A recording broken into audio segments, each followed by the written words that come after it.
Ναι, έναν το στρατηγό στη φάση. Ναι, ναι.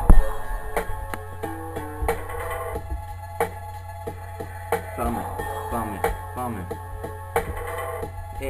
Σε είδα αυτή στην τηλεόραση. Δεν έκανες τίποτα, μου σκοτώνες στην όραση. Σε είδα και εκεί έξω και μου είπε όλα να τα βγάλω έξω από το στομάχι.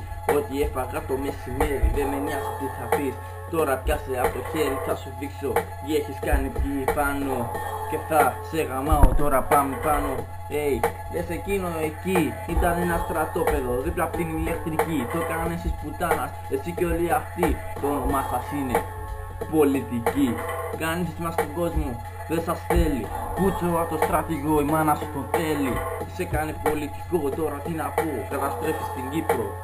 Yo, θα σου πω και κάτι άλλο, προχωράω παρακάτω, άσε τα αυτά. Εγώ γαμάω, μπήκα στη φάση τώρα, πετάω σαν αεροπλάνο. Και θέλω να σου πω που όλους σας γαμάω. Σειρά είστε όλοι, πούτσο θέλετε όλοι. Το γνωρίζω αυτό, θες κάτι άλλο μπρος όλοι μέσα. Πάμε δυνατά, να γαμίσουμε τους πολιτικούς, ρε παιδιά. Άκουνε και αυτό ρε, κάνει τι σας χωνεύει. Δες τι κάνετε στην Κύπρο. Σας θέλει κανείς εδώ, τι να σας πω. Κάμω τη μάνα σου εγώ. Yo.